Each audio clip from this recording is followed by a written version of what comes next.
Hi guys, my name is Press and welcome back to the Town of Light. Now things got a little bit depressing and I don't really like where this is going to, but we are gonna finish this one. Oh, this still works? Okay, I'll be damned. And I'm gonna finish this one today, the same day that I began playing it, but not extremely feeling good while doing it.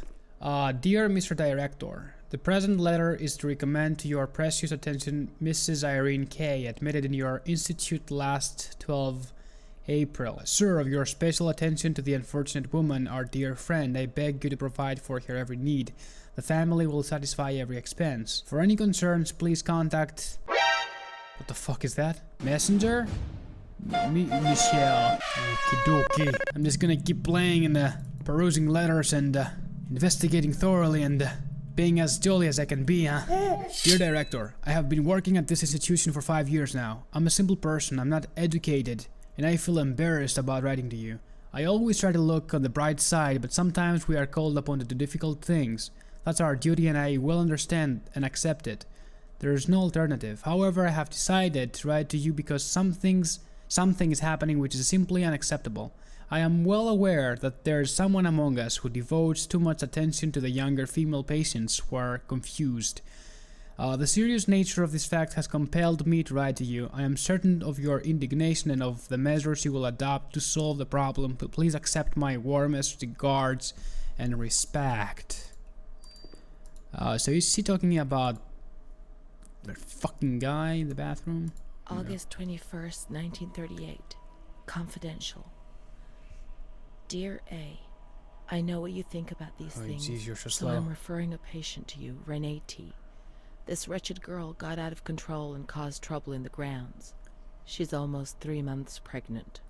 The nurses should be more alert. I'm examining the girl on the 28th. I'll handle things very carefully, don't worry. We don't want to make matters worse.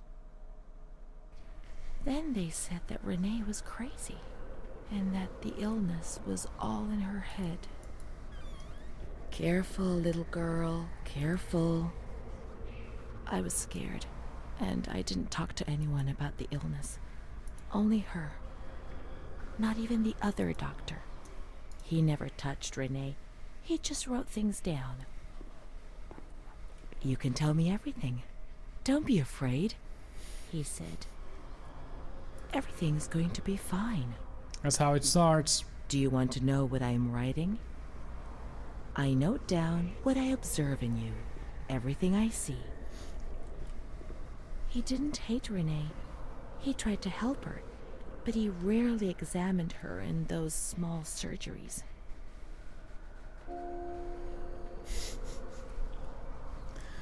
What kind of sick bastard is he? March 12th, 1938. What? Renee T., 16 years old. Menstruation at age 12. Housewife. Father unknown. Mother a seamstress. Admitted in observation yesterday morning from Pontedera, accompanied by a police officer authorized by the examining magistrate of the Court of Pisa to be admitted for a psychiatric evaluation, which I have carried out. Medical certificate. Mental illness preceded by warning signs. Has suffered from depression for a year, believing she had tuberculosis. Food deprivation. We can't read this document. It is forbidden. We mustn't. If they find out, there will be trouble. What? A dialogue tree? He talks about Renee, he talks about you, so we have to Am I the subconsciousness? Am I the subconsciousness that is talking to her? Don't be scared, nothing will happen to you. That's true. We should not read. I'm not gonna do that. Don't be scared.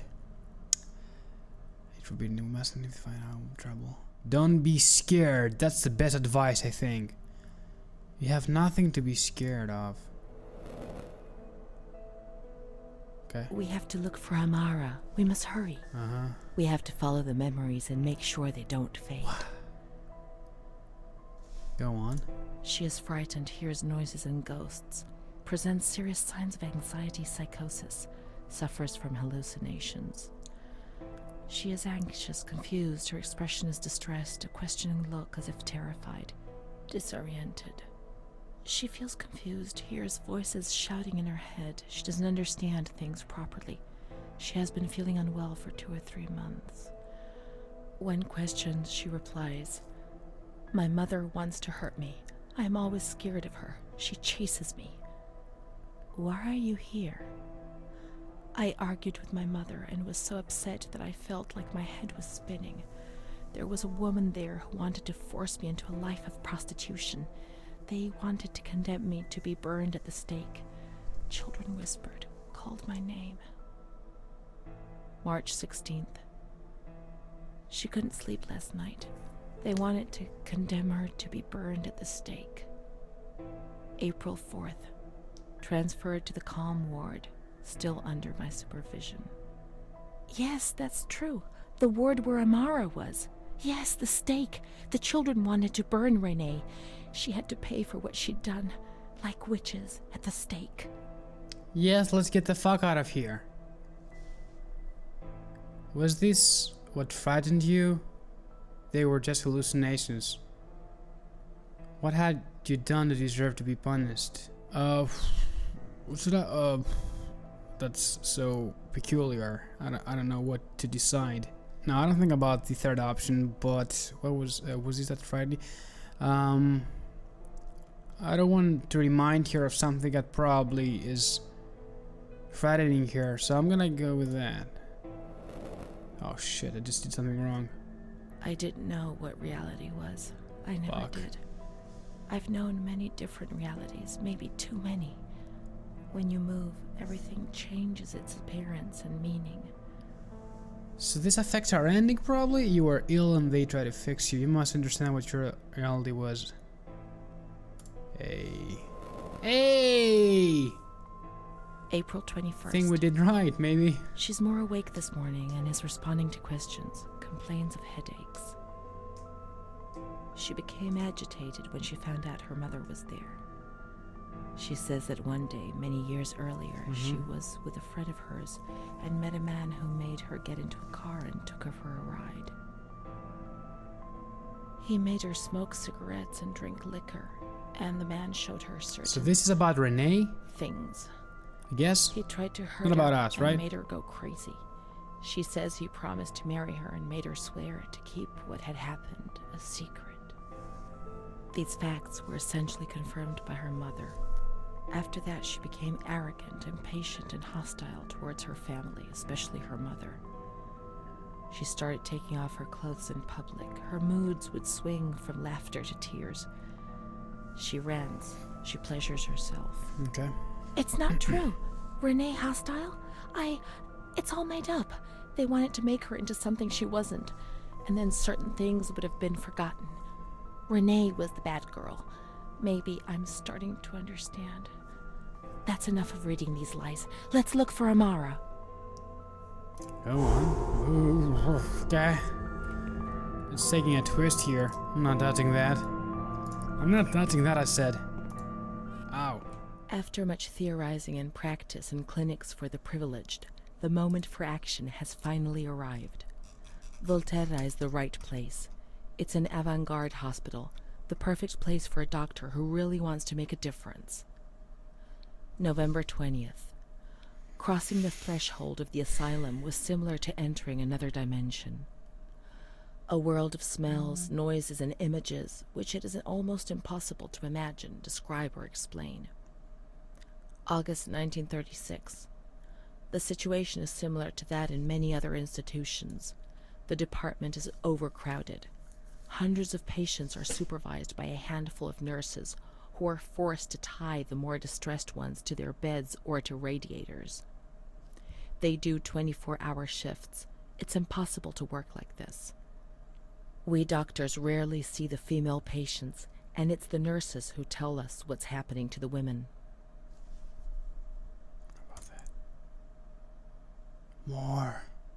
The overpowering stench in the wards, the constant din of shouts and voices that are barely recognizable as human, dirty, naked bodies devoid of any dignity. The lunatic asylum gets under your skin and wears you down. I often consider resigning. I feel useless, impotent, a sort of merciful jailer, a mercy that helps no one and only helps to ease my conscience. March 15th, 1938. Dramas are played out before my eyes every single day, and I try to distance myself from them, and just do the best I can. But a girl arrived some days ago. I couldn't avoid her gaze. All she asked in her dignified silence was not to be ripped away from her world. And me. I'm old enough to be her father, the father she never had, who didn't want her, who rejected her without even knowing her. I too refused what she asked me. I couldn't do anything but add my signature and consign her to hell. A danger to herself and to others, and a cause of public scandal. This was what was written on the accompanying note from the police headquarters. It was difficult not to agree with it. How much more violence must this poor girl be subjected to? Her gaze is so intense, so far removed from the carefree nature which should be the joyous hallmark of her age. I cried myself to sleep in my solitude. I kept thinking about those sad and frightened eyes staring at me. Okay. Let's get back to it, I guess. After all these years! The ground at the back of the hospital, then down to the... Oh, maybe... I remember seeing a door somewhere here. Hey. This is the road we used to take. Okay. Whoa. If it weren't for her, in the grounds on that bench in spring, so many days. It was an escape, watching nature around us as she talked and smiled. And then there were the kitchens.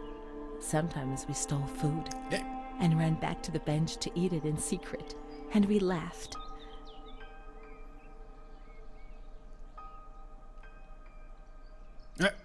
She did things to me. Sometimes she touched me. In the shower, I felt her I'm too body young for this against shit. mine for the first time. No!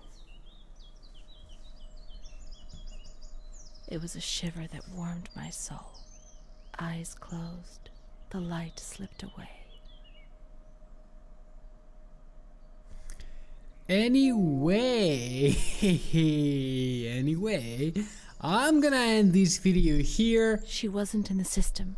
He wouldn't let her in. I'm gonna end this video here, and That's it.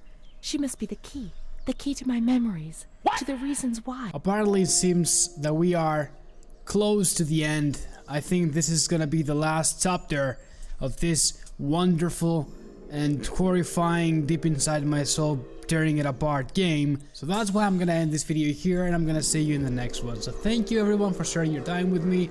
Leave a huge like if you enjoyed this video and subscribe for more content. And of course, I'm gonna see you all soon in the next video. Bye!